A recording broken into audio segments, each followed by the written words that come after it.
Hi, kia ora, and welcome to the Creative Matters podcast, where we have really inspiring conversations with artists living in and from Aotearoa, New Zealand. I'm your host, Mandy Yakic.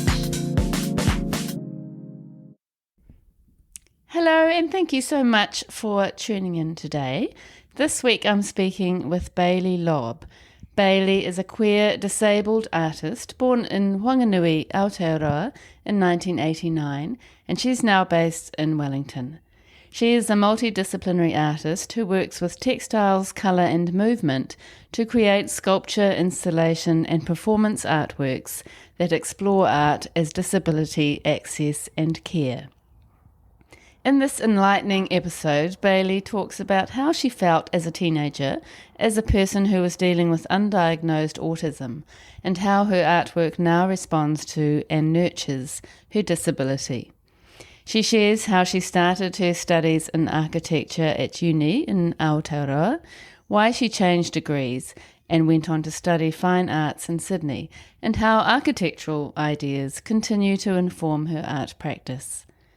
Bailee speaks about how her work has always connected with mental health in some way, and how her art practice has helped her discover and acknowledge her own health and disability issues, such as chronic pain, sleep problems, depression and autism. For Bailee, art is a way of communicating personal things that are hard to put into words. We explore a number of Bailee's installation and performance works in depth, how audience react to and interact with her works, how she uses colour, how she manages creating work that is for people to experience more than for people to purchase, how grants have helped her to push her practice, and the ways in which she considers creative access in all of her work. I found this incredibly fascinating. I really loved talking to Bailee, and just kind of made me think about things about myself, as well as other people who have challenges in life. So totally recommend listening. I hope you enjoy it. Good morning, Bailee. Good morning. It's so lovely to meet you. A very big warm welcome to the Creative Matters podcast. Thank you. I'm really excited to be here. Yeah, it's so nice to have you here. And I found your practice incredibly fascinating, and I can't wait to talk to you more about it. So you are living at the moment in gorgeous Wellington in Aotearoa. Can you tell us what you love about living in Wellington? I love a lot of things about living in Wellington, but especially how close it is to the sea, and how wild the natural environment is here.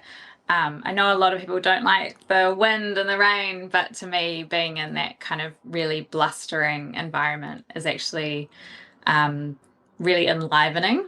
It makes me feel really fresh, and I often go down in the mornings to swim in Island Bay, and when the sun's coming up, you actually get this amazing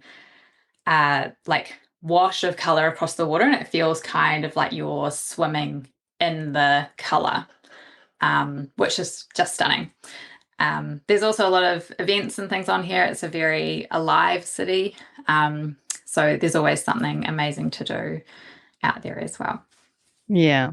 And you are sitting opposite me. We are zooming down to Wellington, but you have got the most stunning earrings on, which I'm hoping you're going to send me the link to. They are like shapes of leather, different types of leather and different patterns and colours, and they come below your shoulders. So they're a real statement.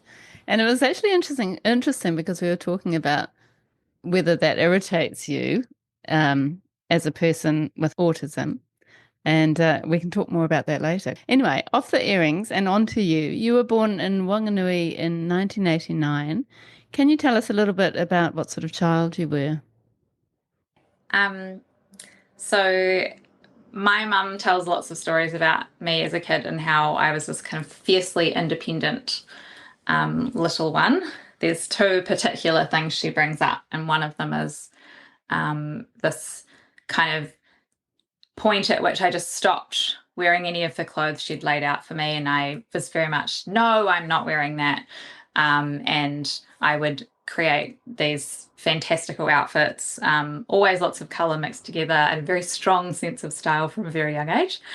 And the other one she kind of brings up all the time is that on my very first day of kindy, so I was very little, I said, "I'm okay, Mum, you don't have to come in with me." And I wanted to go in alone because I already knew that kindy was going to be great fun. And she told me that actually she needed to say good morning to the teachers, and she would walk me across the road. So yeah, I was a very independent kid, really creative from day one. I did a lot of kind of imaginative play. I once dug up a lot of plants from Mum's garden to create a fairy garden, somewhere where the plants definitely wouldn't survive, but I didn't think that through. I just thought that the fairies might like that spot. And yeah, I loved reading and kind of just doing all sorts of things, but yeah, just very independent and creative. And how did you find art at high school? Well, my first kind of really strong memories of and like development phase of art was actually at intermediate school. So I was put into an advanced art stream, which was basically just the school's way of saying, this kid's good at art, let's give her more art to do. And I absolutely thrived in that class. I mean, I got to do extra art each week, but I'm not sure actually how much it was. But I really loved getting to go to the art room for this extra time. And I remember the projects that we got to do were really interesting in that kind of extra class. But I also always had to be kind of pushed to leave to go back to the real classroom and to my standard education. And looking back on it, I think it was the first time I was so focused on something that I didn't really notice the passage of time or my surroundings, because there was one day where I turned up back at class and my teacher said, I think you might need to go to the bathroom. And I was like, no, I'm fine. What are you talking about? It turned out I had blue paint from like the top of my temple all the way down the side of my neck and on my school uniform. But I hadn't noticed because I was so engaged in the work I was making. And that's really where it all kind of started. Like when I went to high school then, I kind of continued on that track. Art was always my elective, was always the subject that I would, go into the art room at lunchtime to just finish something off, or, go in after school and do a little bit more. Those art spaces to me were spaces that I always felt really comfortable in. And it felt like they were for me. Yeah. That's so great, isn't it? It's like a safe, happy place for so many kids. Yeah. And you think of yourself now, or you refer to yourself now as a queer disabled artist. Were any of those, or either of those parts of your life, making an appearance as a teenager? No, they actually weren't. And I think partly that's kind of intermingled. So I was very late to realize that I was a lesbian. And looking back on it, a lot of that is to do with my autism, because I didn't, because I wasn't kind of easy with the social cues. It meant that I missed a lot of things, and I spent a lot of time masking and trying to fit in with what else was happening. And so I actually didn't know myself that well. It took a long time for me to understand who I really was, because I very strongly felt the pressure to be like everyone else. Yeah. So I kind of knew I was not the same as everyone else, but I didn't know why or what that meant. Was your autism presenting itself in different ways, and you have been diagnosed with ADHD as an older person. So was that starting to appear then, do you think? So when I look back on it, the autism had there were signs of that from quite early on. Um, One of the things that I talked about in the installation work in Bathing Basque, the kind of document that went with that was that I'd always hidden. So I always made little hiding places in the house, and under trees and things, and found these spaces that just felt good. And that is something that I did from a very, very young age. And looking back, that's because I was trying to get away from these overstimulating environments that just didn't work. So I can see I can see it now looking back, but at the time, it just felt like everything was really hard and I didn't know why. And I also, I think, assumed that everyone else was really struggling, because I was struggling. And I don't think I registered at that point that other people didn't have that same experience. Yeah, it's quite difficult when you are when the things that you're going through aren't visible to other people. It's quite hard to kind of conceptualize that maybe that doesn't happen to everyone else. Yeah, I can totally understand that. And, teenagers are confused enough as it is. It's sort of, it's just an extra thing that it's hard to get that kind of perspective when you're actually in it as a teenager. Yeah, definitely. Yeah, so interesting. And, it is fascinating that you've used your disability in a way that is really quite integral to your artwork now, isn't it? Yeah, well, it's I guess in part that's because I make work that's about my life. And my experience of disability is I can't separate that from my life. Um, it's there all the time. It impacts, my it impacts my sleep. It impacts the decisions I make, how I kind of navigate everything. So it's to me, it's if it wasn't in my art, it would actually be kind of strange because I'd have to be deliberately excluding this piece of myself that's not possible to break away. Yeah. Yeah. Yeah, which is amazing. And yeah, we'll talk more about that as we go through. So, can you talk to us a little bit about the decisions you made to study art and design in 2018 in Sydney and how you got to that point after high school? I did not have a straightforward journey. So I originally studied architecture in Wellington, at Victoria, and I really enjoyed it. But I was quite unwell during the time I was studying. And I ended up having to take a break from the course. And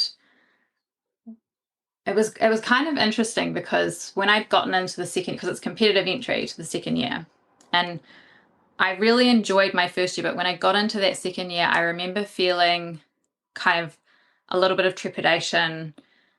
And looking back, I think that was because I knew that it wasn't quite the right path, but I hadn't worked out why. And then during my third year, I had to take a break for a significant period. And when I went back, it just all felt wrong. I felt this really stressful sensation going into the building. And what I had kind of realized was that in the first year, a lot of your work is quite experimental. You don't have any boundaries, no guardrails at all, because it doesn't have to be physically possible to create that thing. You're in a very imaginary space.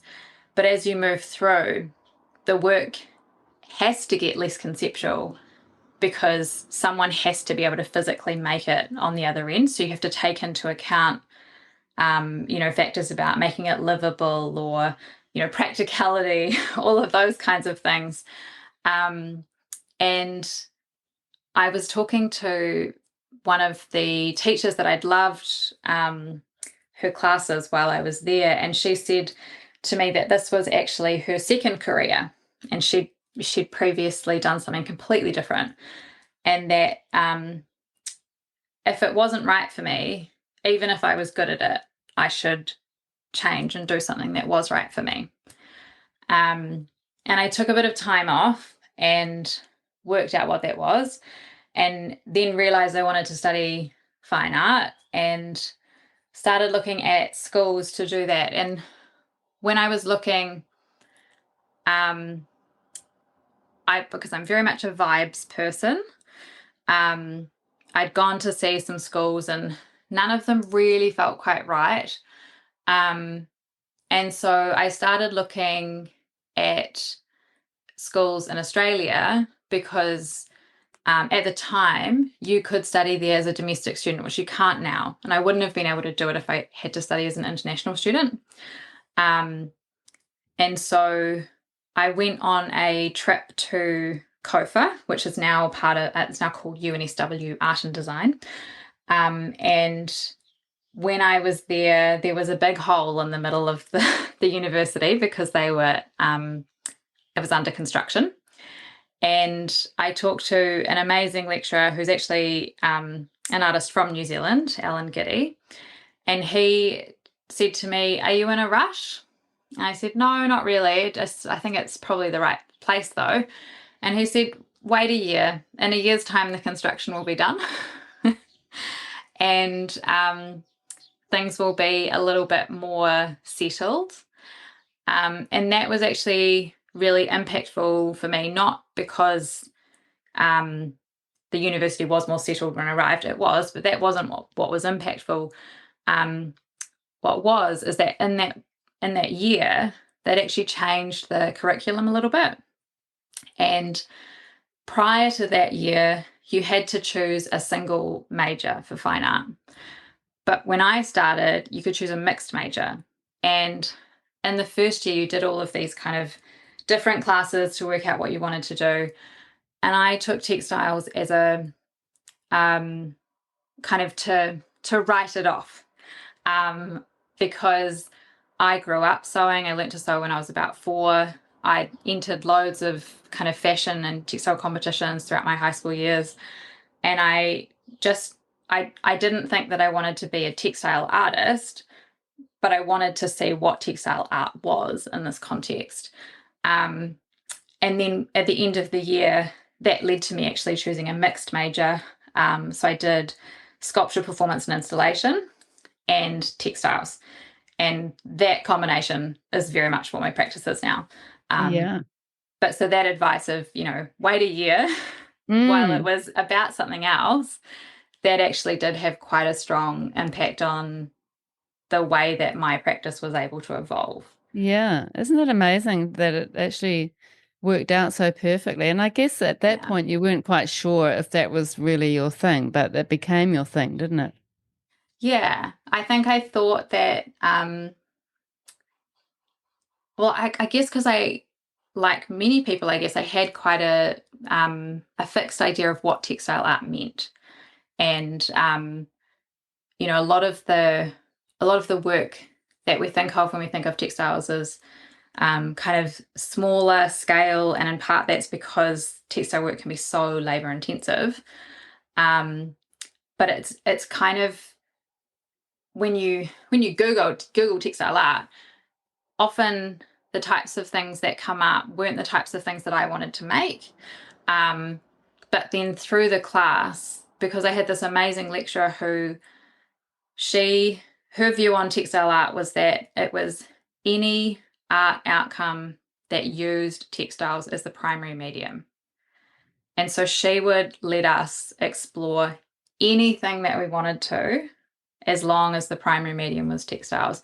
And that was really eye-opening for me, because it let me explore this idea that this material that I had a really strong connection to from childhood because I grew up in a sewing family and a very craft-oriented family. It was activities like felting and things that I would do with my aunties and spinning and weaving. It let me explore that connection in the context of sculpture, performance, and installation, and really, bring them together, which was, Mm. it was amazing for me to do That that. is amazing. It's so incredible. And I guess that idea of installation and performance, particularly, really, I feel like you do have to go to university to kind of get that knowledge and experience and that kind of approach to art. I mean, it's not a very common way of working, really, when you look at all the different artists around the world. And when I think about the people I've spoken to on the podcast, I think Tiffany Singh, she would think of herself as an installation artist, but she's probably the only one. And so it isn't such a common medium, is it? And I wonder, do you feel like it was going to that university and having those people encourage you that sort of got you going down that path? I actually think that it was in part the architecture school that did, because when I look at my work, a lot of it is quite architectural. Um, it's about kind of creating these environments. And the first installation artist that I really loved, I found out about when I was studying architecture in one of the architectural theory courses. Um, and he was doing these amazing works within the realm of architecture, but they were artworks, um, where he would manipulate the spatiality of a room to give the audience a specific sensation. So this amazing work, his name's Philippe Brahm. This amazing work where when you went inside this room, the light levels and the level of oxygen, so the specific oxygen saturation of the space, gave you the same sensation as being at a particular point on a mountain, so at a particular Mm, altitude. mm. And that kind of thing, this really experiential art, that was probably my first time looking at that. And so when I went to the open day at COFA, I already knew that I wanted to make installation work that people went inside and that they experienced with their body. And in part, that's because for me, I don't have a visual imagination. My imagination is spatial and sensation, like physical sensation based. So if I don't touch a work or feel it on my body, I actually find it really hard to remember it or have a really strong connection to it. So kind of this idea that these works were made to be experienced with your whole body and kind of impact you on this different level, that was really interesting to me, that was a specific field you could work in. Yeah, and it was so much sort of more senses based. Yeah. Yeah, that's so interesting. I can totally see the connection with architecture. It's like sculpture, but spatial. Yeah. Sculpture, but you can go inside it. Yeah. Yeah, yeah. And then it's made of textiles or fabrics, and you often actually dye the fabrics, don't you? And you're quite involved with that part of it as well. Yeah, I am. I mean, color's really important to me, and it always has been. But I think a lot of that's driven from my mum. She's an interior designer, and so like I grew up in a colorful environment, but a very deliberately colorful. There was lots of conversations around, like for example, her kitchen is bright yellow, because it's a color that's quite creative and it brings creative energy to your kitchen. So when you're cooking, it's kind of an inspiring space to be in. So yeah, I kind of grew up with a lot of discussion around color. And so interestingly, color was not at all part of my work at university. My work was very kind of neutral. And I think it was because I hadn't worked out that I could kind of be more intuitive at art school. So at architecture school, you have it's a heavy culture of critique. At least it was when I went through, and there was very much, you had to have a reason for everything. So if that design is blue, why is it blue type thing? And at art school, you could be led more intuitively. And I hadn't quite worked that out yet. So it wasn't actually until I left art school that I started working in these really strong colours. And I honestly think it was just that I was afraid someone was going to ask me why I had chosen that colour and I wasn't going to have an answer. I didn't want to have to say it just because it spoke to me. Yeah. But that's how I create work now. The colour speaks to me. Yeah. Yeah. And do you think at university you were starting to connect with the fact that you were autistic and this was something that you needed to do you think?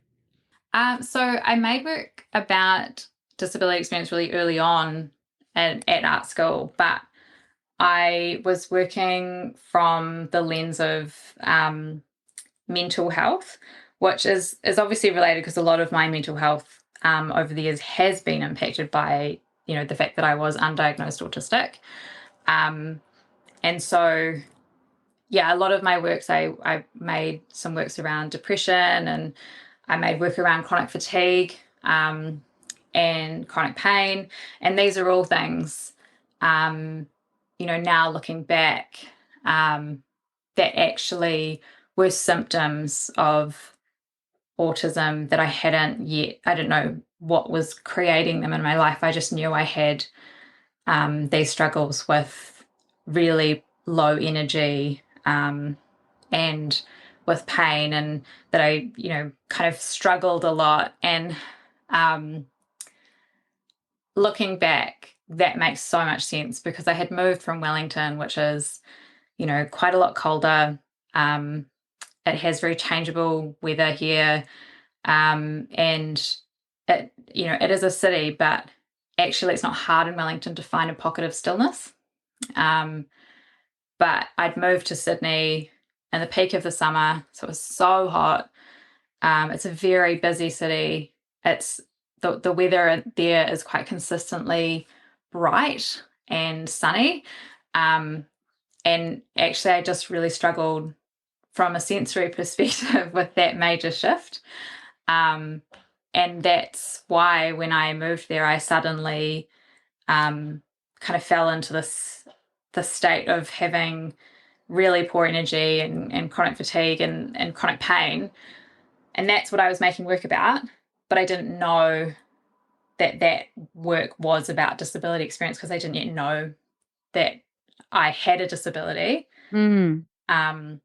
Yeah, so kind of yes and no. Yeah. Yeah, it's incredible, isn't it, that it comes through intrinsically through your art, even though you hadn't quite identified it, sort of in your head almost. And I think that's a lot of that is about that experiential aspect of art, because for me, I look at art as a way that you can communicate something that is hard to put into words. So when I was making work about, the chronic pain, a lot of that was about trying to give the audience an understanding of what that might feel like to take this into account every moment of your day, and to be to kind of have this with you as part of your experience. And I just think, like, I have a really hard time explaining how I experience things in words, but it often feels just like a little bit inadequate, or I'm not sure if people really have understood. But I feel that through my art, I can really give people an understanding, and I can help them to see that those experiences, that they have, even if they don't experience chronic pain, that actually maybe they have something in their life that gives them kind of a shared understanding of that, or for me, it's about the ability to communicate, and so I think it's natural that I started from this point of stuff I just couldn't work out how to communicate any Yeah, other yeah, way. yeah. And what did this work about chronic pain look like? There's quite a few of them. I did at one point I was working with kind of um, like spiky things, and that so the work around chronic pain. There was also an element of dissociation that I was working with there, which actually ended up coming through more strongly in that part of the series because they were quite interlinked for me. Um, and yeah, so it was with the chronic pain, I was looking at kind of surfaces and how like because it's very hard to describe what Mm. chronic pain can feel like. But the thing that actually, it took me a long time to work out how best to portray this in my work, because I started from this point of looking at all of these very kind of hard and pointy things because I was coming from the perspective of the sensation. And what I worked out is actually those kind of materials weren't natural for me. So it was not natural for me to make in such hard materials for a whole work. There might be elements of hard materials in my work, but I actually do need it to be kind of soft, and I like this kind of like, the tutuing with something feeling. Like I need to be able to do that in order to think through the work. And so that work ended up becoming a performance and video work over time. And so then there was no materials that people could touch, but it was, so I looked at kind of contortion and how the body moves in pain. And I did a performance work that I videoed from bird's eye view. And I did it on nylon carpet. So as I kind of moved across this, I ended up kind of gradually getting carpet burn.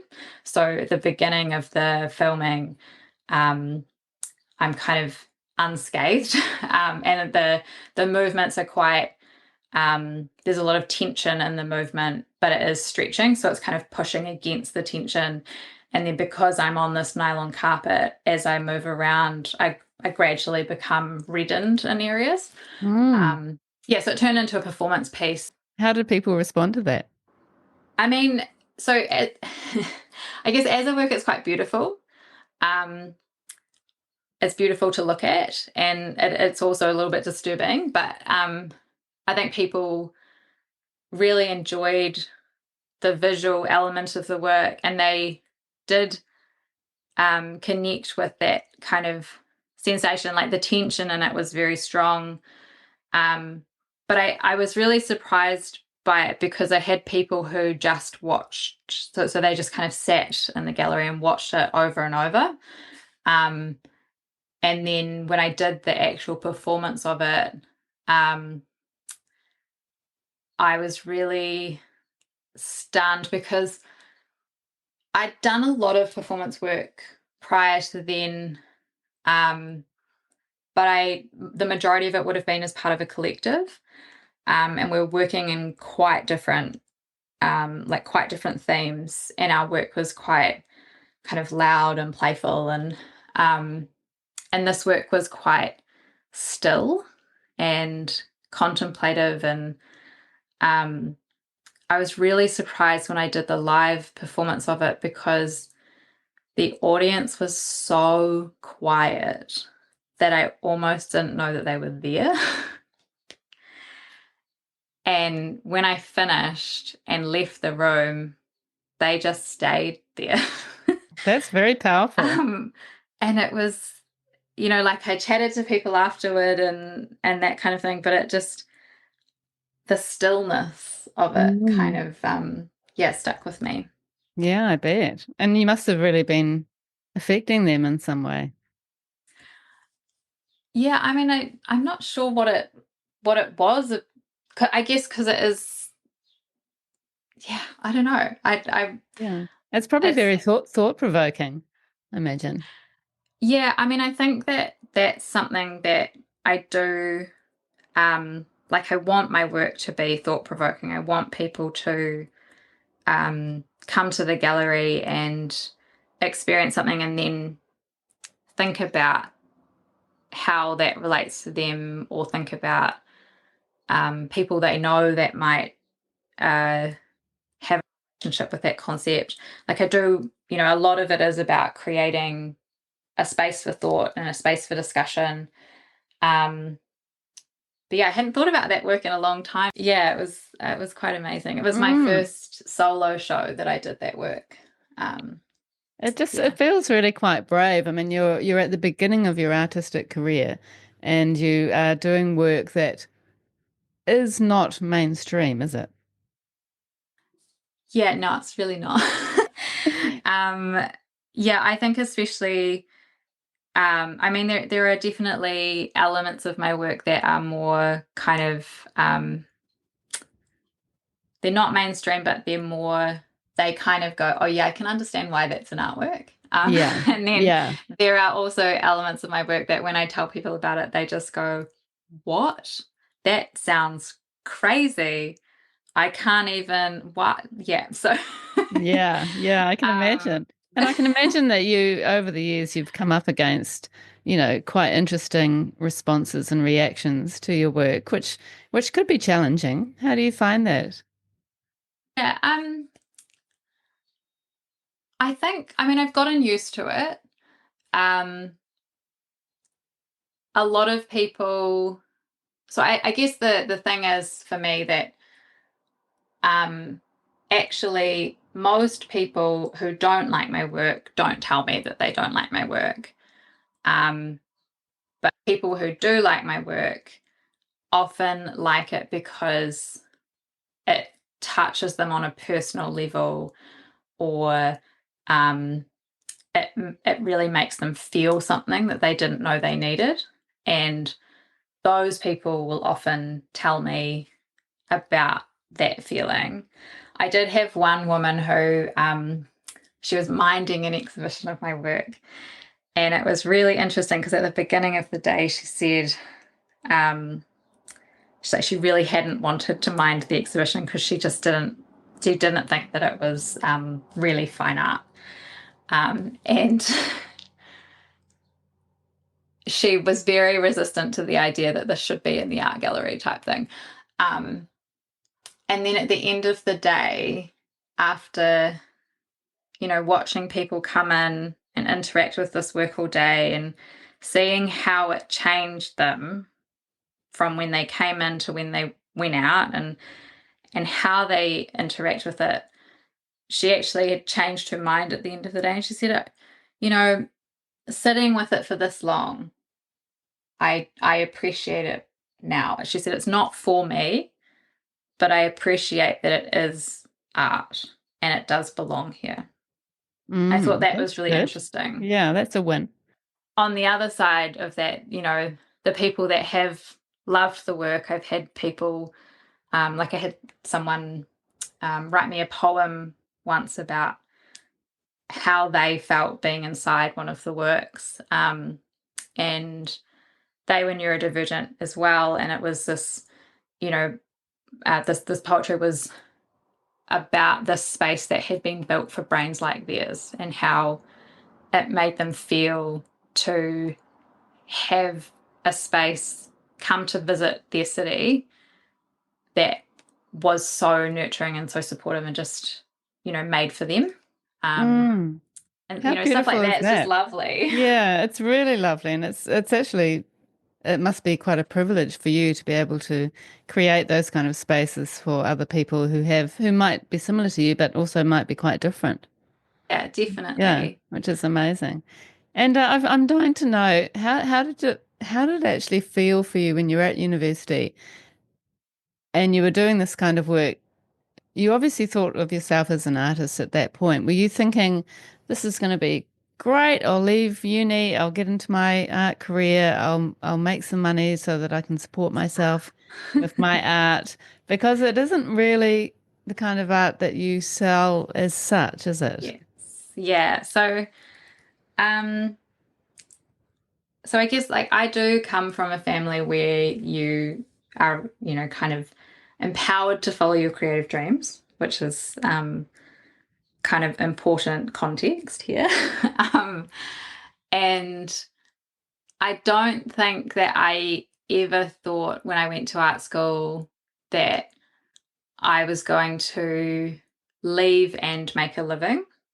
Um, I think I grew up watching my family members do amazing creative pursuits, um, and what I saw through that was how much hard work it was. And so it was amazing, and you got, it gave them a sense of joy and purpose, and it really was fulfilling, but it wasn't easy. And I think for a lot of the people that I went through art school with, they very much did think that it would be easy to make a living from their work. And I didn't have that concept of when you leave, it's easy to make a living. I knew that it was going to be something that I always going to have to work really hard to achieve. And then when I started making in the installation space, that just, I was really fortunate that I already knew that because you're right that it is not the kind of work that you really sell much of. It's most of my work is too big to fit in people's living rooms, or to comfortably kind of be in the home without kind of being unusual.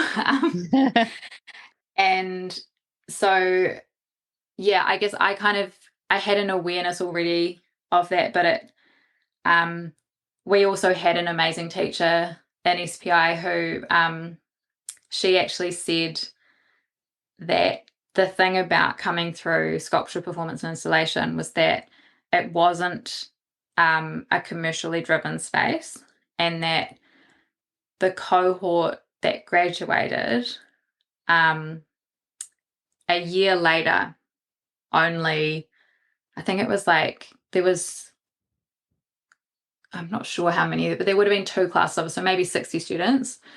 And she said, after 12 months, only a third of you will still be practicing.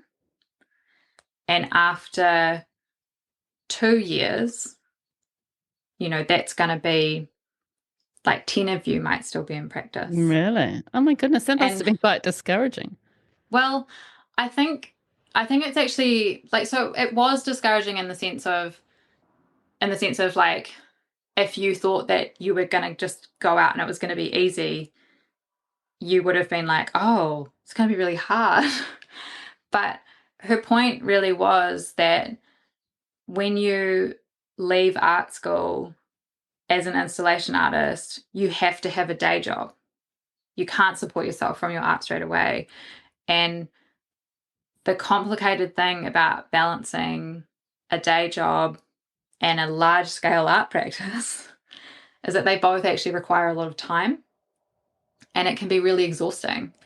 And it is very much like the people that I know from my year group that are still practicing in the installation space are all really, really dedicated artists who it's kind of central to their being. Like, they can't be without practicing. And the ones who haven't kept practicing or haven't kept practicing in a professional sense, those are the people that they don't need the work to survive. It's not like when they don't practice for a little while, they don't feel that loss. Whereas like for me, I traveled in Ireland for a year and I was really burnt out when we arrived.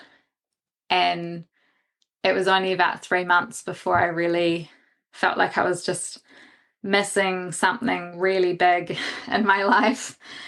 And it was that I couldn't practice because we were moving around. We were, kind of staying 3 weeks in each place, and I couldn't really take a whole art practice with me on that trip. Mm. Um, and yeah, that was kind of when I realized that didn't really matter how hard it was going to be. There might be times where I couldn't practice for a bit because, there's always times where you just can't do all of the things that you need to be able to do. But that it was always going to be there, and it was always going to be really important to me, not just as, an outcome and a communication device and all of that, but also on a personal level, just really important for me to have that in my life. Well, yeah, for managing your own mental health. Yeah. Yeah.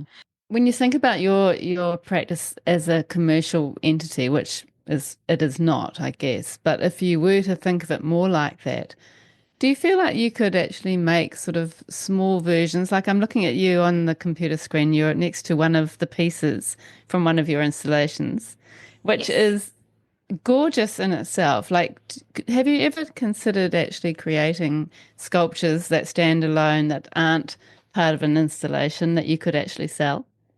So the works from How Do You Sleep at Night, I guess like all of the works could be sold individually, as things that contribute towards an installation. And these ones definitely would be more kind of commercially viable than my bubbles, just because of the scale of them. But I guess I haven't found the market yet, because I guess I don't really make work with the intention to sell it. I make work with the intention to exhibit it and share it with the world that way. And if something did sell, that would be amazing, and I'd be totally, open to selling it. It's more that I feel like some artists have quite a commercially driven practice where they know that that piece is going to sell when they're creating it. And that's not really where I start, and I think it would hamper me. So I think from that commercial perspective, like any sales would probably be happy accidents. Yeah. Don't know if Yes. that really makes sense or not. But. No, it totally does. And do you actually apply for funding sometimes and that before you create a new installation for a particular event? So I do apply for funding, and I've been very lucky to get 2 grants so far. And the grants are so they've been amazing for me because they've enabled me to push my practice, basically through having the funds to buy things that I might not otherwise be able to buy. And that's actually why I started hand dyeing work in the first place, because I got a grant that meant that I could afford to spend $1,000 on dye from the US. And that meant that I had enough dye to hand dye all of the works for In Bathing Basque, which was, I think it ended up being about like 300 meters of fabric. So if I hadn't had that grant, I probably wouldn't have been able to afford to buy the dye, because the fabric, buying the fabric was already quite expensive. And so I Yeah. would have had to prioritize. And so it opened up that part of my practice in terms of like custom coloring and working in a more kind of like deliberate painterly way, away Mm, from these commercial colors, which like I find the commercial colors to be quite flat. yeah. Um, And it just so feels yeah, like an important part of your practice. It feels like an important part of your process is to actually manage those fabrics and do something quite personal with it. it hugely is. And when I'm choosing colors for works, I do, a lot of dyeing. So for how do you sleep at night, I think I had maybe like 40 dye samples. And I knew I wanted to work in greens and pinks, but I guess you don't really know, so this was a different type of dye than what I'd been working with because the work is cotton. Whereas previously I'd worked with nylon, which is use an acid dye, so it's a different chemical process. And the colors are quite different. They come out differently. So yeah, I did this quite a lot of color testing for how do you sleep at night, and part of that was also because I hadn't been able to get white or cream cotton velvet from the wholesaler. And so it was kind of these, I think one of the colors is called like mushroom, which is a like pinky brown, and the other one was like a very cold, like almost like that green stone type, slate type color. Yeah. And so the first batch of testing I did was an over dye to see whether I could work with that. And it turned out that I couldn't. And then I had to remove the commercial dye from the fabric. So I did dye stripping, which is a horrible, smelly process. It smells just awful, like sulfur. And, I have my big 100-liter vat out there outside because I couldn't put it in the house with that smell. Because I'm also very sensitive to smells, but it's kind of in pursuit of the work. I will do things that I wouldn't normally tolerate. So yeah, I did do quite a lot of color removal, and then that meant I could get the colors that felt right to me. Yeah. But yeah, I have worked with some very smelly things because in Bathing Basque also has these PVC blinds that I dyed the PVC. And that smells like fermenting feijoas mixed with some sort of like horrid chemical the whole time you're dyeing it.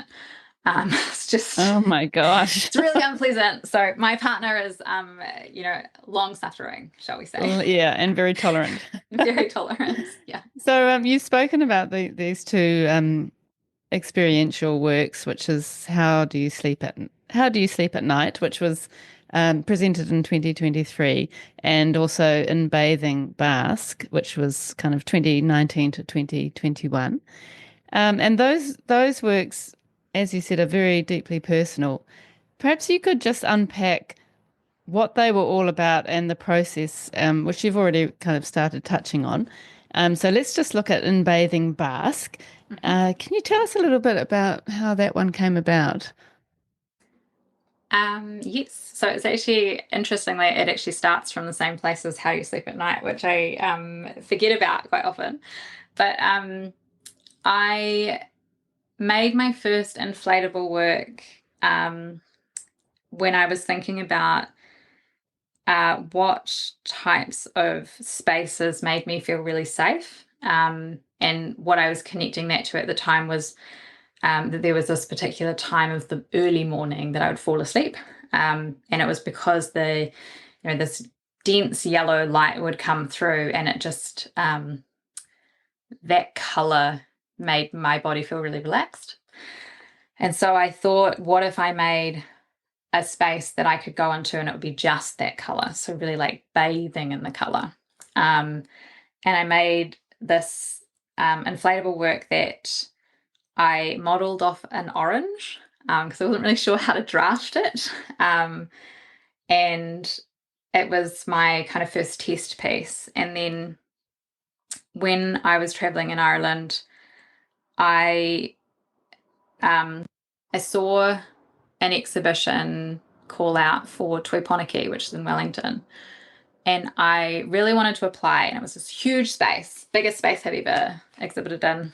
And I kind of thought I wasn't going to get it. So I proposed what was at the time like my dream exhibition for the space, with zero regard to practicality of actually making that thing. And I decided that I wanted to explore more this inflatable spaces for color bathing. And I wanted to look at it from the perspective of how those colors made me feel and how the spatiality made me feel. So looking at this time multiple different colors, multiple different scales and shapes, and working with this idea that the spaces we inhabit actually really impact us, and then considering what is that impact. So I worked with these spaces throughout my trip. I was working on this proposal, and I was imagining what it would feel like to be in the spaces, and that's how I worked out what they would look like. I like, as I touched on earlier, I don't have a visual imagination, so I couldn't see what the exhibition would look like. I couldn't kind of see what colors they were or anything like that, but I could feel that, for example, the big piece in that space, that it was going to be a deep kind of heavier color, and that it was going to be curved, so you couldn't see the whole space in one go, and that there would be light coming through from all these different angles. So I had a lot of like a sense of the spatiality, and that's how I kind of worked on the concepts behind that piece. And that was based on how that would actually make you feel personally. Yes. And so at that time, I didn't actually know what the work was about because I was making it from this perspective of just, spatiality and environment and how we feel in different spaces, and wanting people to think about that more, because, I'd been living in a lot of houses throughout my time in Sydney, and a lot of houses through my trip in Ireland, and a lot of those houses had something in common, which is that they were beige boxes. And that was so different to the spaces that I'd grown up in. And I realized that actually those spaces had quite a strong impact on me, and it wasn't a good impact. I needed spaces to be more vibrant and to kind of energetically give me something other than beige. So I was thinking of these spaces as really soothing and rejuvenating spaces, and coming at it from that perspective of, soothing my central nervous system in relation to the chronic pain that I was experiencing. And then it wasn't until the works actually existed, and I was reflecting on my childhood and like where this fascination with creating spaces had actually kind of like when it had developed and all of that. And I was thinking about, as a kid, you build forts and that kind of thing. And I had this like sudden memory of, I would have been maybe 8, and we had these cupboards above the wardrobes in the villa that I grew up in. And it was, really high ceiling. And that cupboard was for storage. And I pulled everything out of it one day in the summertime, and I dragged a lamp up there. So to do this, I stood on my bed end, and then my bookshelf, and then the wardrobe door. And I got in there and I pulled everything out, dragged a lamp up, dragged up some books and a nice fluffy blanket. And I spent a lot of my time over that summer kind of resting in that space. And I found that space to be really, like, it just gave me something that I needed. It gave me this like total, I guess it was like the first time that I created a space that was for my sensory self. Yeah.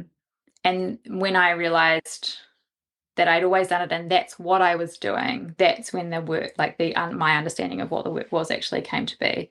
But I do think while I'm making, so it can be quite hard to, like, proposals. Yeah, because you're not quite sure exactly what you're describing. Yeah. Yeah, but that hasn't actually, you still have been successful with funding, so that hasn't, I mean, you've obviously done something right to be able to get around that. Well, so one way that I do try and get around that is by doing a lot of, I do a lot of prototyping. So when I applied for funding for In Bathing Basket, I'd already made a little pipe, and that was quite important for a couple of reasons. One was about the feel of the space, because I was doing a different construction method and, dyeing and all of this, and so I wanted to see how that felt. But I also was really just like willful and like was not gonna be so just had this kind of very clear goal in mind that these works needed to be accessible for everyone, and that included people being able to go in them with mobility aids or in wheelchairs, with a push chair, kind of all ages, all abilities, being able to go in them independently. And part of that had been driven through my grandmother going inside one of my works, and she had a cane and she found it really hard to get into because I hadn't, I was still in the very early stages of developing these inflatable works, and I was thinking more about what it was like to be in them, not what it was like to encounter them. When you work in installation, it's important to consider both, because you are asking the audience to trust you and to put their body into an environment that you've constructed. And that's actually quite a privileged position to be in, for people to want to go into your space. And so I do feel that as an installation artist, I have a responsibility to make it as easy as possible and as accessible as possible to do that. And do you feel like part of your responsibility is also communicating other things about disability to society in general? Well, I guess because my work's about my experience of disability, a lot of it is about communicating those things. And I work within a space called Creative Access, where the access is kind of integral to the work. Like, it is, if the access didn't exist, then the work kind of wouldn't exist. So the In Bathing Basque is their environments that are for stimming. So they're for bathing in that colour, for getting really strong stimulation to just a limited sense. And in this environment, it's, to have your visual sense overwhelmed by the one colour. Can you describe what you mean by stimming? So stimming is kind of generally described as a repetitive behaviour or a kind of sensory input. And it is a term that's most commonly used in the autistic community, but actually everybody stims. So if you're a pen clicker or a finger tapper, or you pace when you're on the phone, that is all stimming. So those things that you're doing are helping to kind of regulate you, to focus you, to keep you present in the moment. And how did you actually put that all together, Bailee, and how was it actually constructed? So In Bathing Basque was made from working at a 1 to 10 scale. So these works are really, really big. The biggest one is 7 by 7 meters, and then it's 3 meters tall once it's inflated. And so what I did is actually create a scale model of the gallery, and then I created the works inside the space using paper mache. And part of that is because I couldn't imagine them, so I wanted to check that it was right.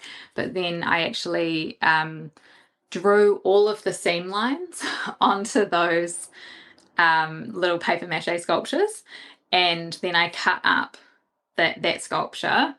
So I worked through quite a process of kind of mapping to do the inflatable works, where every pattern piece has a number and a letter associated to it. So it might be, kind of 1.A1 or something like that, and lots of notches to show me where it joins up with the other pieces. And then I work through, before I cut it up, I kind of document how I will put it back together.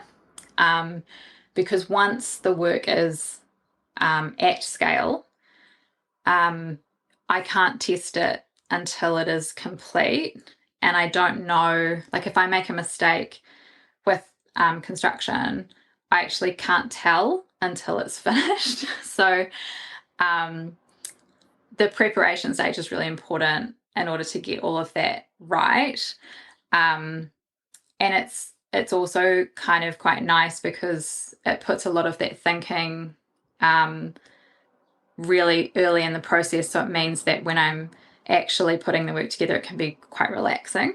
And it also lets me focus then on the other challenges of working at that scale, which is with Big Blue, that one work is over 120 meters of fabric.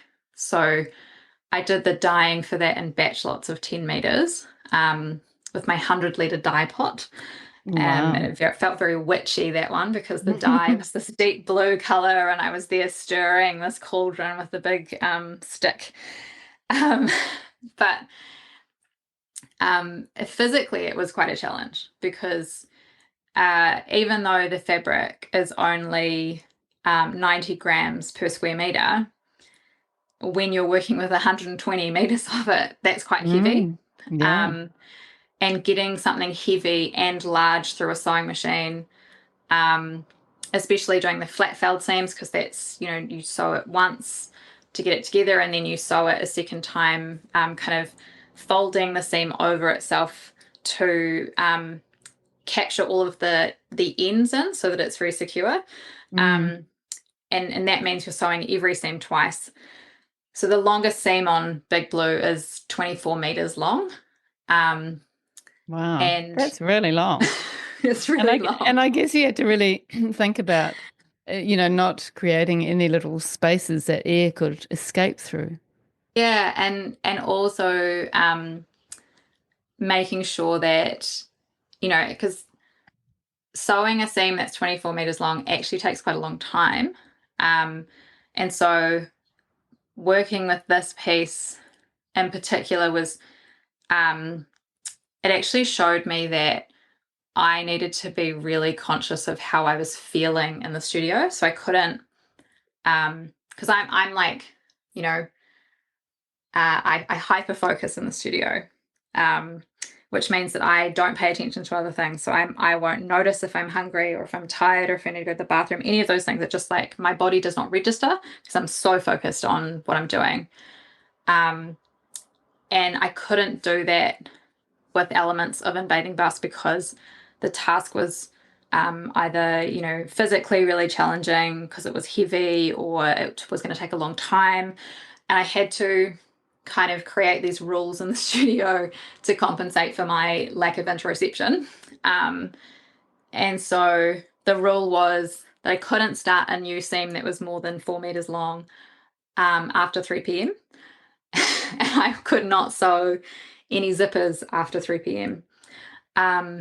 And so that meant that I, because the 24-meter seam, I think that took like an hour to sew each piece of it. So this whole thing to get that seam finished was 2 hours. A very heavy, manipulating it. I had to rearrange the studio so that I had an extra table along one side to support the weight of the fabric so it wouldn't damage the machine. There's all these things, and I hadn't ever had to think about that before, because the truth was that when I applied for that show, I didn't think I was going to get it. And I hadn't, so that meant that I didn't constrain myself. I wanted to make this big work, but I didn't think I was ever actually going to have to. Yeah, I can imagine. And when I got the show, I was so excited. And then the very next thought was, oh my God, I have to make that work. That's what so have I big. done? How am I going to do that? And why did you feel, I mean, obviously you're thinking about accessibility, but it's way bigger than it needs to be to fit a human. Why go so big, do you think? So that was, I guess, part of the spatial experiment. So, and Bathing Basket has 4 inflatable pieces, and they're all different sizes and shapes. The smallest one is 1.5 by 1.8, and that's kind of for one person to sit in. And then there's a piece that's long, so it's about 2.3 meters long, maybe slightly longer. But again, it's not too tall, but it's like quite long, and so that one's for lying down in.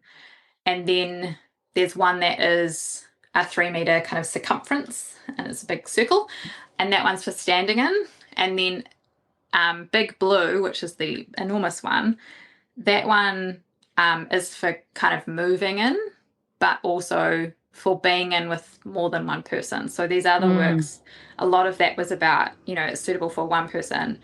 But Big Blue actually has 2 doors, so one on each end, and it curves around the corner of the gallery. And you had to walk through it to see the rest of the exhibition. So you couldn't not go in it. That's quite a good idea.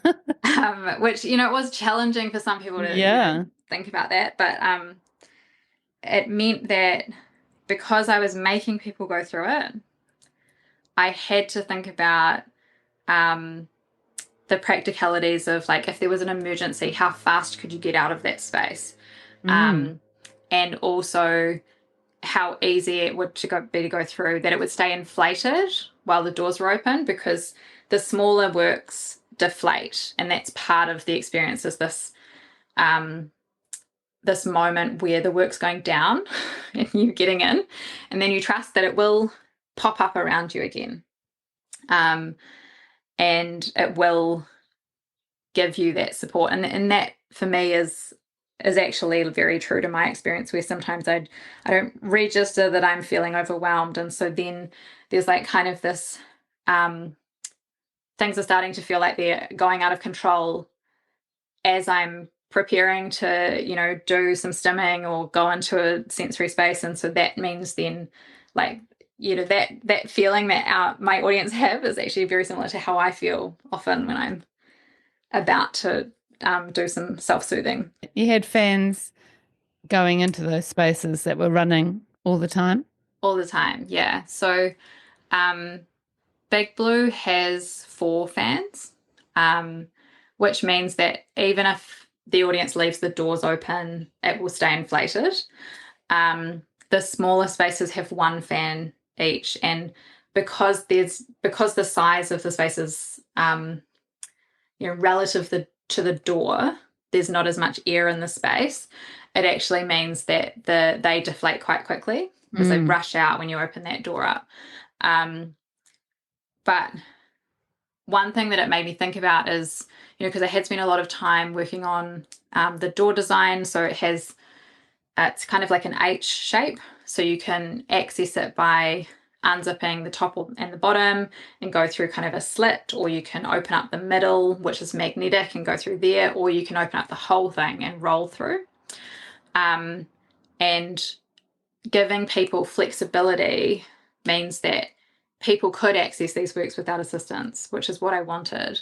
But it also highlighted, with the smaller works and the rapid deflation, it also did highlight that accessibility isn't universal. So those small works that deflate quite quickly, they might not be as easy for someone in, with a cane to get into, because they move a lot slower and you do need to be faster. So you might need support to access that. But if you are someone who needs a small space around you, then that is actually what makes it accessible, is the size of the space, because it is containing you in a different way. Whereas that big space, that's very easy to get into. You've got all the time in the world to move into and to transition, which is amazing for a lot of people, but it is expansive, and it gives you a completely different feeling when you're in there. That, again, creates an amazing access experience for some people, but not for others. And so really, when I'm thinking about the accessibility in that exhibition, part of what I was thinking about was variety, so that you could experience a different color, a different spatiality, a different sensation. And all of that is about how do those spaces work for you as an individual? And what does that mean about your access needs? Mm. Yeah. Yeah, it's fascinating. It's so interesting. It's just, and it's actually is a beautiful thing to look at as well. Like it has a beauty about it, doesn't it? All the pieces on their own and then also coming together. It's impressive. I mean, it's powerful and it's beautiful. It's aesthetically pleasing. Is that part of what you're actually thinking about? I am very aesthetically driven. So, like a lot of my primary stems are visual, and it is about the like I'm one of those people that is very drawn to a well-crafted, you know, piece of something. And like craftsmanship and artisanship is very important to me. Um, and part of that is because I find it very soothing. So, um, having works that have an element of beauty, um, like the way that they kind of breathe in the space a little bit. And when you're inside them and you're looking through them, it kind of gives me that same sensation of, and I'm not religious, but when I've gone to churches with amazing stained glass windows, um, the kind of awe that the craft that went into those windows, and the thinking about the color and all of that, a lot of the sensation that I get when I'm in the bubbles, looking at how the seam lines separate things, and then how you can see the like the hand dyeing creates a slightly irregular pattern, and it kind of reminds me of butterfly wings or skin or something like that. Mm.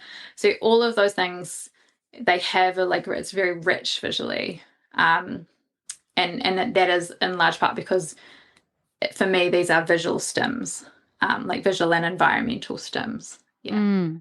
Do you like to actually let people know what they're coming into when they approach this installation in particular? Or do you prefer them, like, do you actually like to explain somehow what it's about for you? Or do you like people just to come in cold and experience it in their own way? So I usually let them know that they're coming into um, an exhibition that has inflatable spaces, that you go inside them. It's interactive because a lot of people are used to going into gallery spaces and not being allowed to touch anything, so it helps to reinforce you are expected to touch the work. But I don't, to me it's not important what people feel in the works, because that's very personal to them. What's important is that they have a response. So, my favorite is probably when people go through the works in groups, because often the responses are quite polarizing between the group, and they naturally talk about it. So, within the 4 spaces, they're very different colors. One's bright yellow, bright orange, there's a hot pink, and then there's a kind of violet blue piece. And everybody has one that they love the most and one that they hate the most. And it's usually not the same in a group. So I can't stand being in the hot pink one. It is not for me. It makes me feel physically sick. And for some people, that color makes them feel really energized and really good and just like so happy. And that is what I am like excited when I hear people talking about. It's not about so my artist statements are often not hugely descriptive of how I feel in the spaces or what I personally get out of them. They're more around like this idea of considering what the environment does for you. And I will talk about why I created them, as spaces that are for stimming, for self-regulation. But I won't talk about what the individual spaces do for me, because they won't do that for anybody else. They will be different for everyone that goes in them. And that's part of the experience of the spaces. And Yeah. that's what I want. And it's giving I guess it's giving the viewer a sort of more of a blank canvas as they approach it rather than thinking, well, this is what how the artist feels. May Yeah, only feel like that as well, but it's kind of keeping it open so they can respond in their own yeah. way, I guess. Yeah, it's really interesting. And the How Do You Sleep at Night installation 2023, that's all around your sleep issues, which you Mhm. were telling me you've had since you were very young, and Yes. you have never understood how someone can look forward to going to sleep. So, can you tell us a little bit about that sleep side of things for you and how this work responds to that? Yeah, so it is all connected. So uh how do you sleep at night? It looks at the types of sensory aids and environments and kind of tools that I have kind of learnt to use or that I've tried using over time, um, that help me to go to sleep. Um, there are lots of reasons why I'm not great at sleeping, um, including that just it runs in my family to be kind of awake a lot. Um, but a lot of the reasons why I struggle with sleep are also sensory. So, often by the end of the day, I am already overstimulated um, in some areas and understimulated in others. So I might be, if I've been spending a lot of time at the computer that day, I might not have moved enough. So um, my kind of the sensory part of me that needs to move around and feel my body move through space, that may not have been stimulated enough. But then I might have been overstimulated kind of visually or auditory stimulation. Um, and so that means that when I get into the bed, often, the sound of the cat purring is too much. So I need to block that out. And then there's, the light changing, if a car goes past and someone's security light turns on or something like that, that can be really overwhelming.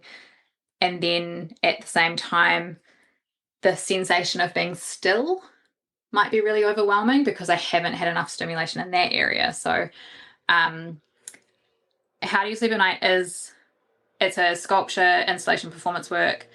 It's got elements of all three. There's these kind of soft sculptures that are postural support. So that's about um, kind of letting me relax. So I'm not very good at relaxing, but when I've got supports around my body to kind of mean that I can be in a position that feels good without having to hold anything, that's a very strong like support for me.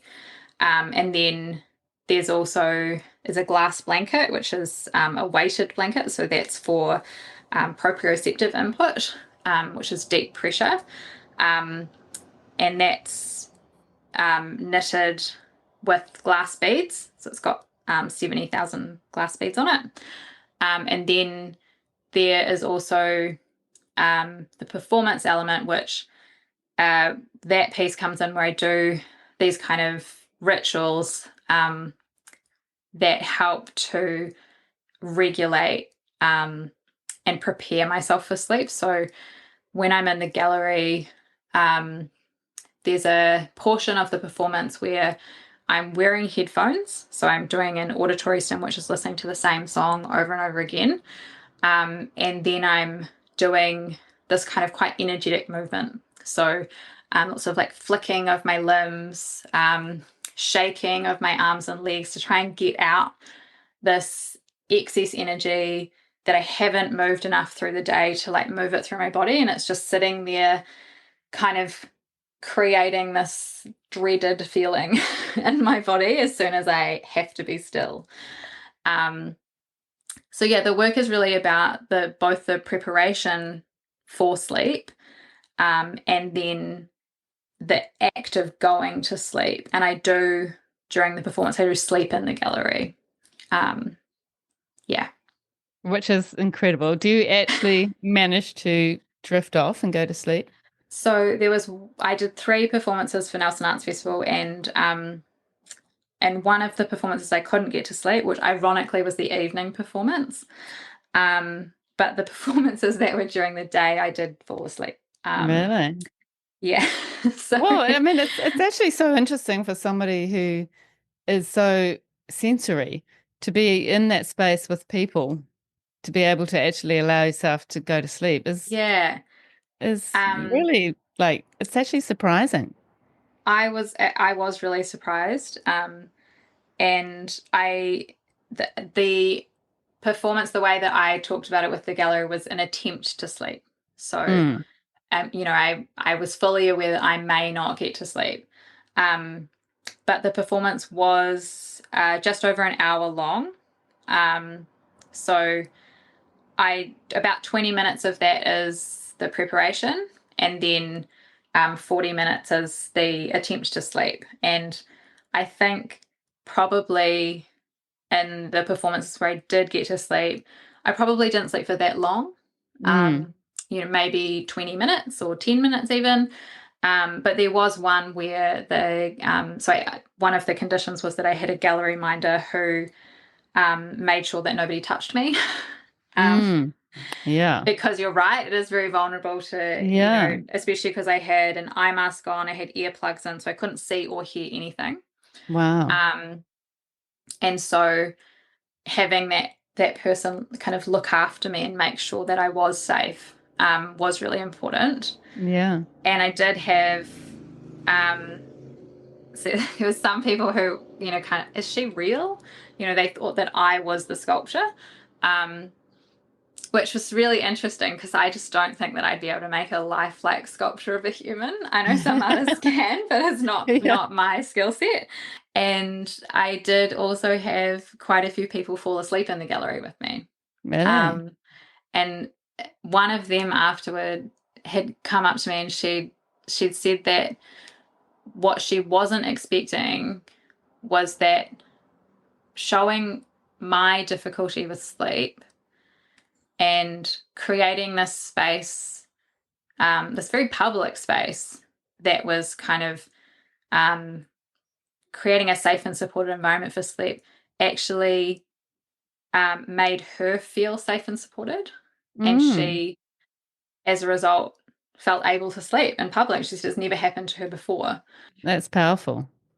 Yeah. And I had Yeah. other people come up and say that it it made them feel, as particularly parents, it really made them feel very protective of me, and it reminded them of when their children were young, and watching them sleep, and like watching their relationship with sleep transition over time, Mm. um, and that it was very meditative, and it reminded them of that part of parenting that was quite meditative, to watch your Yeah. child's breathing slowly, Yeah. become relaxed, and you knew they were asleep type thing. Yeah. Yeah. And you're relieved. Thank God they're asleep.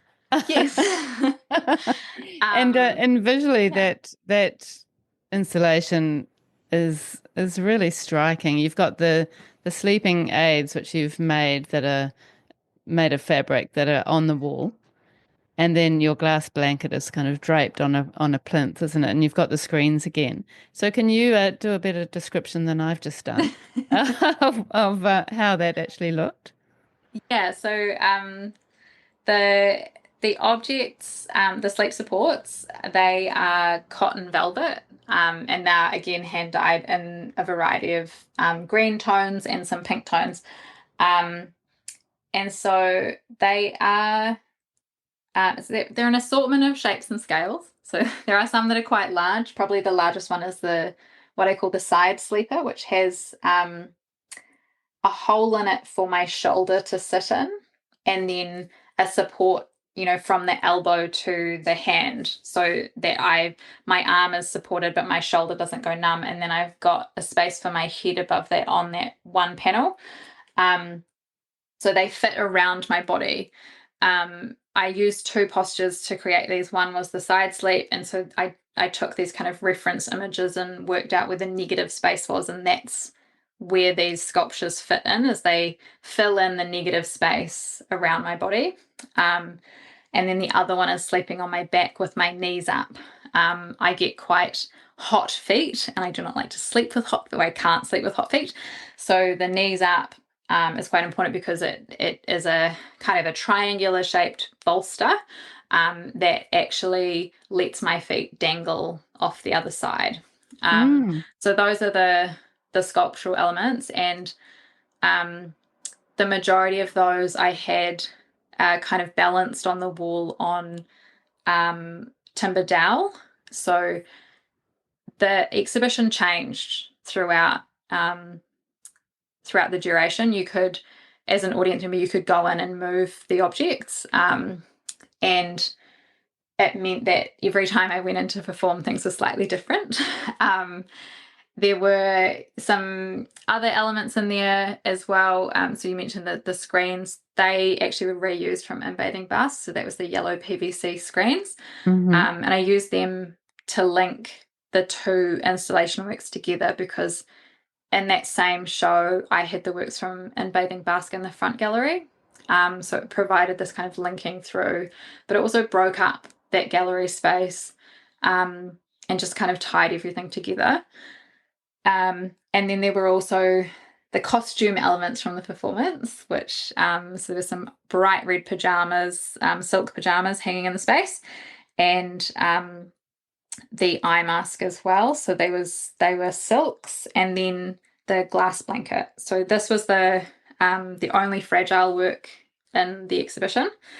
So that's made with seed beads, which are quite small. They're about like just over 1 millimeter size, and or maybe 2 mil, and they're knitted onto the stitches. So I created this design for the blanket with the kind of right size for it to be, and then I used a knitting machine and I hand looped those beads on.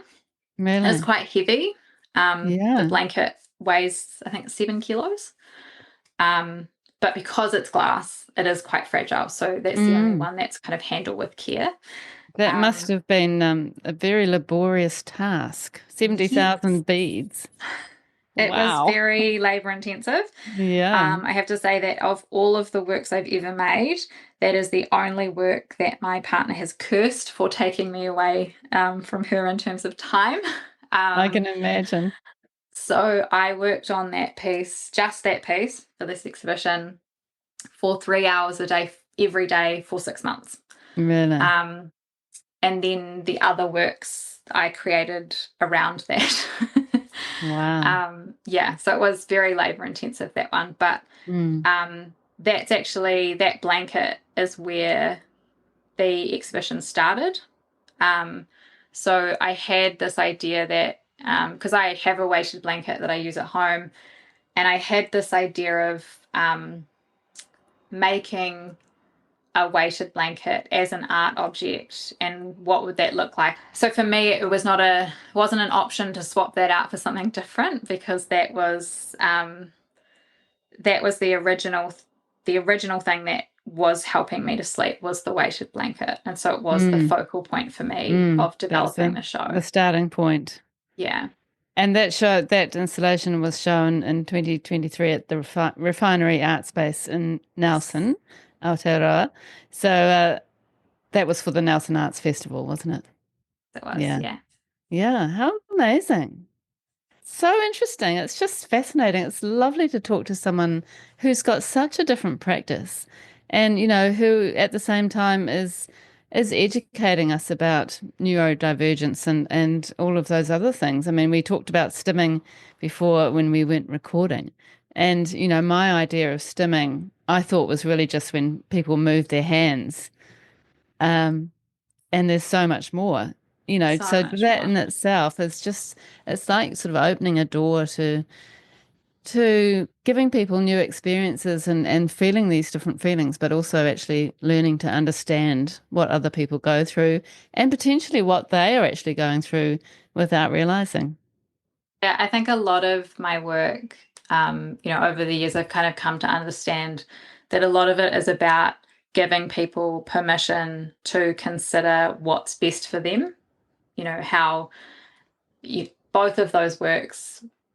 One is about considering what environments really work for you, what environments make you feel really good, what do you need more of in your life. And then with how do you sleep at night, it's really about, what does it mean for you to have a good night's sleep? Do you need anything? Does the temperature need to be different? Do you need to be in a particular spot in the house, that kind of thing. It's just about considering, if you accommodated yourself, what would that look like and what would that mean for you as a person in your quality of life? And even just talking to you, and it really does make you start sort of looking at your life and how you respond to things and how you feel about things that often in life you're not so aware of, or you don't kind of give it that space or that time to really kind of think about and identify.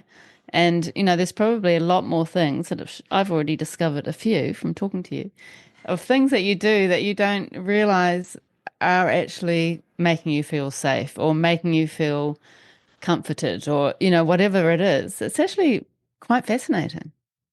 Yeah, I think we forget that we are, as humans, we're part of nature, we're part of our environment, and all of it has an impact on us. Everything impacts us because we're part of that. We're not separate, and we don't really, I think, get given much space to consider how it impacts us and what it means, and how we could shape it to be more supportive. But I think we're moving towards that. We're moving towards this space of letting people accommodate themselves and think about how things could be more supportive for people. Yeah. And just being aware of other people's needs and making sure that, buildings or environments or programs or whatever it is are actually considering some of these needs, which I guess in 20 years ago, it wasn't considered at all. Well, Bailee, we are going to wrap up without the questions today because I feel like you've actually covered those questions really well through our conversation. It's been an absolute pleasure talking to you. I found it so enlightening, actually, not just about art, but also about me personally and, the other things that other people experience. And I think it's so powerful what you're doing, creating art that can make people feel like that. So thank you very much for sharing, and thank you so much for being on the podcast. Very happy. I feel like that was a really good conversation, and it was nice to talk about like such a variety of things in my practice, because I've mostly done talks that kind of center on a specific show or something like that. So it was nice to do kind of more of a ramble through my practice. Thank you for having me, Mandy.